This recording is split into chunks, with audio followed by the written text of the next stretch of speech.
यह कहानी कई वर्ष पुरानी है। उस समय दक्षिण भारत में एक राजा राज किया करता था।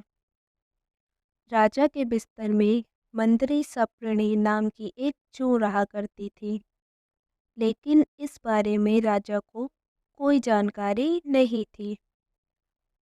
हर रात जब राजा गहरी नींद में सो जाता, तो जूँ अपने घर से बाहर निकलती, बड़े चाव से पेट भरकर राजा का खून चूसती और दोबारा जाकर छिप जाती।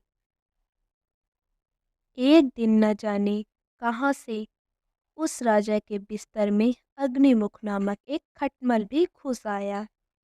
जब जू ने उसे देखा तो उसे बहुत गुस्सा आया कि उसके इलाके में एक खटमल घुस आया है। जू उसके पास गई और उसे तुरंत वापस चले जाने को कहा। इस पर खटमल बोला, अरे जू बहना, इस तरह का व्यवहार तो कोई अपने दुश्मन के साथ भी नहीं करता। मैं बहुत दूर से आया हूँ और सिर्फ एक रात तुम्हारे घर रुककर आराम करना चाहता हूँ। कृपया मुझे यहाँ रुकने दो। खटमल की बातें सुनकर जू का दिल पिघल गया। उसने कहा, ठीक है, तुम यहाँ रुक सकते हो, लेकिन तुम्हारे कारण राजा को कोई परेशानी नहीं होनी चाहिए। तुम राजा के आसपास भी नहीं जाओगे। जू बहन, मैं बहुत दूर से आया हूँ और बहुत भूखा हूँ। वैसे भी हर रोज कहाँ जा राजा का मीठा खून पीने का मौका मिलता है।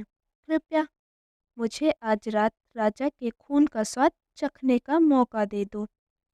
खटमल ने विनती करते हुए कहा। जू खटमल की बातों में आ गई और उसने उसे राजा का खून चूसने की इजाज़त दे दी।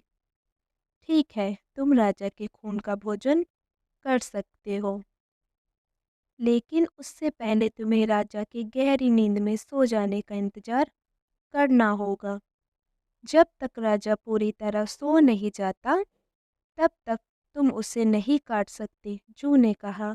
इस पर खटमल ने हाँ कर दिया और दोनों रात होने का इंतजार करने लगे। रात होते ही राजा अपने कमरे में आया और सोने की तैयारी करने लगा। राजा का शरीर बहुत तंदुरुस्त था और उसकी तोंद बहुत मोटी थी। यह देखकर खटमल के मुंह में पानी आ गया। जैसे ही राजा बिस्तर पर आकर लेटा, खटमल ने न आव देखा न ताव और सीधे जाकर राजा की मोटी तोंद पर जोर से काट लिया और फिर दौड़कर पलंग के नीचे छिप गया। राजा दर्द के मारे चीख उठा और तुरंत अपने सिपाहियों को कमरे में बुला लिया।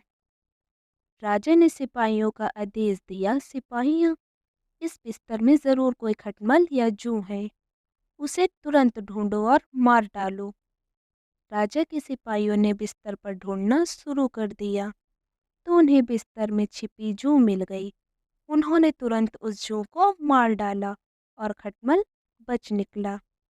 इस प्रकार खटमल की गलती के कारण बेचारी जू मारी गई। कहानी से सीख।